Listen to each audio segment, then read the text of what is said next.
Lo que yo les voy a pedir es que saquen los papeles con todos los textos, porque hoy vamos a escucharles, ¿no? Si les parece. Esto de la escritura no deja de ser un misterio, ¿no? Esto de que tú puedas abrir un papel, ¿no? Un texto, encontrarte con que estás escuchando a alguien que escribía pues hace 2150 años, ¿no?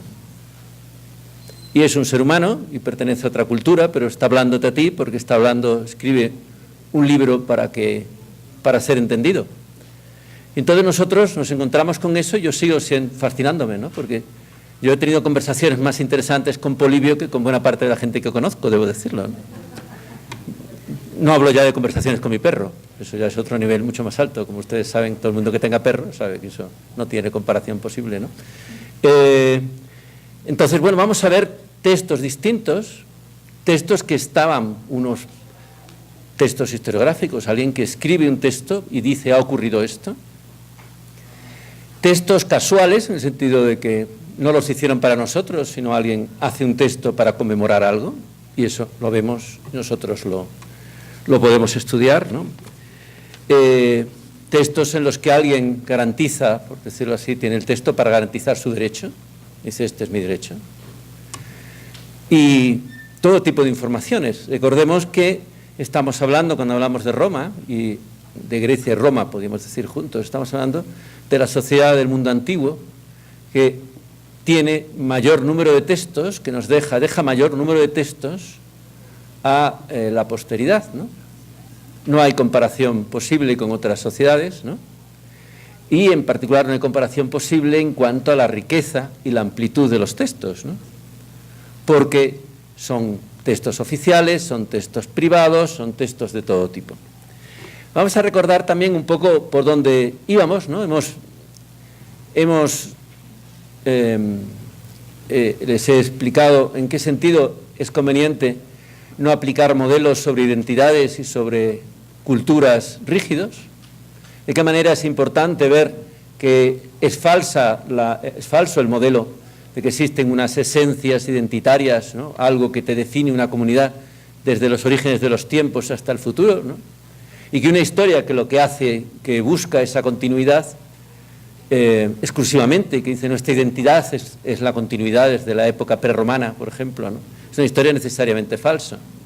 Y también señalaba cómo tenemos que tener mucho cuidado a la hora de aplicar esos modelos tan peligrosos, ¿no? Que vimos cuando se formaban, ¿no? En el siglo XIX y demás, en los que se asociaba territorio, raza, lengua, cultura, ¿no? Y que es peligroso sobre todo porque no nos permite entender la realidad del mundo, que es mucho más compleja. Yo podría decirles, es que políticamente ahora mismo me da igual. El problema es que no nos permite entender y nuestro objetivo es entender, ¿no? Hemos visto entonces algo, hemos intentado definir la simplicidad y a la vez la profundidad de los modelos organizativos romanos. Hemos visto también, hemos apuntado algunas de sus debilidades, como una oligarquía que no tiene mecanismos de autocontrol. ¿Se acuerdan de este tema de cómo se controlaban los gobernadores provinciales, la última descripción que vimos? Hablaremos de alguna más, ¿no? Y hemos hablado también de el encuentro de ese mundo con el mundo indígena, y hemos hablado de las tremendas variaciones del mundo indígena, que entre otras muchas cosas nos llevan a darnos cuenta de que una serie de asociaciones que se hacen tradicionalmente, el tipo de llega a Roma, llega por tanto el desarrollos comerciales, la ciudad, todo eso puede eventualmente servir para el norte de la península, no sirve para nada en la zona ibérica y sur, ¿no? Incluso, si se acuerdan, yo les decía esta frase un poco provocadora de un amigo mío de la Universidad de Sevilla, que decía que la consecuencia de que existe una paz romana entre el siglo II y el siglo I en buena parte de la península no es tanto una romanización del sur de la península como una gaditanización del sur de la península. Es decir, aquellas comunidades, que erais exagerado, pero a él le encanta provocar, ¿no? Y quería decir, lo que abre el mundo romano son unas potencialidades que no solamente van a ser aprovechadas por los romanos, aunque naturalmente la comunidad de los romanos va a ser absolutamente, claramente la comunidad que se va a beneficiar de todo este proceso. Y yo pensaba que podía ser útil que fuéramos viendo algunos textos, ¿no? De los que tenemos aquí, ¿no? Para ver porque también es importante que veamos diferentes aspectos, ¿no? Una de las cosas que también vamos a hacer hoy es darnos cuenta de cómo, vamos a hablar de cómo el mundo de buena parte de la península ibérica y de la relación con Roma va a cambiar a partir de las guerras civiles, o sea, en particular a partir de la dictadura de César y de Augusto. Hablaremos de eso porque me interesa también que hoy tengamos claro que en el panorama que nosotros vamos viendo hay antes y después. Uno de ellos es este, porque cuando César llega, por ejemplo, acaba con la República. César cambia el modelo de explotación, por decirlo así, en el sentido de que dice, no, las provincias también están para que nosotros, los romanos, nos instalemos en ellas y nos instalemos, digamos, como decían los textos, ¿no? Las traducciones de los textos latinos, con armas y bagajes, ¿no? Es decir, tú tienes que licenciar 150.000 soldados, por ejemplo, y tú colocas 150.000 soldados en las provincias y se acabó todo. ¿Por qué? Porque las claves del poder son otras. No es una estructura urbana que tiene miedo de que surjan nuevas ciudades, es una estructura político-militar gobernada por un monarca.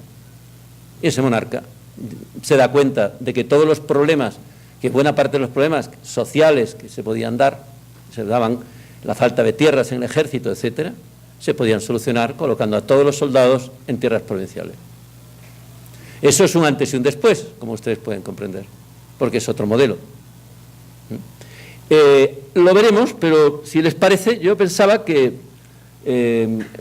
podemos aprovechar del privilegio, ¿no?, de tener de que haya llegado hasta nosotros tanta documentación y tan variada, ¿no? Entonces, ¿les parece que leamos juntos? ¿Vale? Bueno, pues vamos a empezar curiosamente por el principio. Puede parecerles sorprendente a estas alturas, ¿no?, pero vamos a hacerlo así. Este es un texto de una batalla. No vamos a hablar más de guerras, vamos a hablar poco, pero como hay tantas guerras, por lo menos tendremos que hablar de ello, ¿no?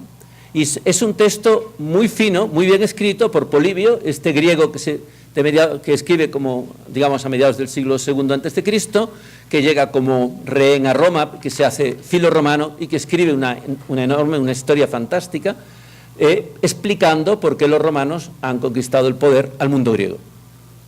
Ha conquistado el mundo, y le explica a la gente, cuidado, no os equivoquéis, lo han conseguido de esta manera, de esta manera, de esta manera. Y describe la historia, de cómo los romanos conquistan la hegemonía. Y una de las cosas que va a escribir es sobre la Segunda Guerra Púnica, ¿se acuerdan?, ¿no?, a finales del siglo III, y va a escribir cómo los romanos derrotan a los cartagineses. Y esta es una batalla esencial, una batalla importante, que es la batalla de Baécula. Nos va a servir para entender muchas cosas, entender lo que él escribe y entender los valores que se están moviendo, ¿no?, entre otras cosas, y los acontecimientos. Y les invito también, como les decía el otro día, a hacer lo que hay que hacer en estos casos, que meterse en YouTube, ¿no?, y buscar, porque hay varios documentales estupendos, como de 10 minutos, en los que mis compañeros de la Universidad de Jaén, como les decía, reconstruyen la batalla en el espacio que creen que era el sitio de la batalla. Y han ido analizando, encontrando con detectores de metales los clavos de las sandalias de los soldados, ¿no?, puntas de flecha, restos del atalaje del instrumental militar, ¿no?, todas estas cosas. Así que, si les parece, bueno, vamos a ver esta batalla y vamos a, insisto, en medio de tanto desconocimiento de todo lo que tenemos, de tanto desconocimiento de tantas cosas, vamos a maravillarnos de esta información, ¿no?, y de que tengamos el privilegio de poderla leer, y además en una buena traducción, que eso no siempre se da, ¿no?, en este caso se da. Bueno, leemos entonces. Muchas gracias, qué amable. En tales circunstancias, Asdrúbal planeó muchos y muy diversos proyectos referentes a lo que se le echaba encima. Le acongojaba la deserción de Indíbil. Indíbil es un indígena que estaba con los cartagineses y se ha pasado a los romanos.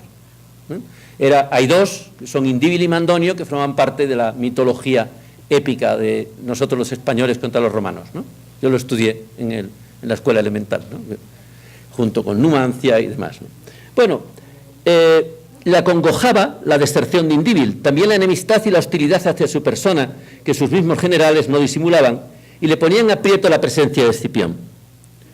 Recelaba que éste acudiría con su ejército, y al ver que los iberos le habían abandonado y que se habían pasado a la vez a los romanos, llegó a la resolución siguiente. Pensó que era lo más atinado prepararse lo mejor posible y presentar batalla al enemigo.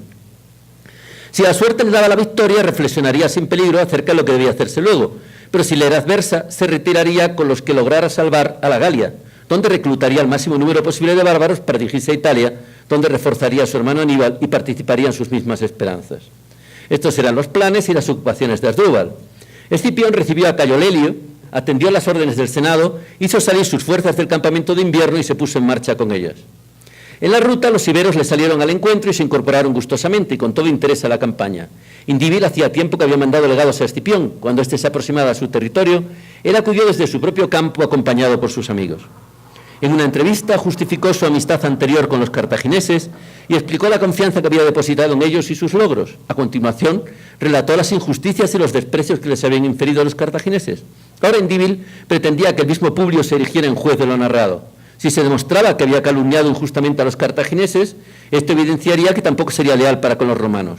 Pero si tantas injurias como las enumeradas le forzaban a dimitir de la amistad cartaginesa, en tal caso Escipión debía tener fundada esperanza de que si él ahora se cogía al bando de los romanos, le sería firme y leal en su accesión.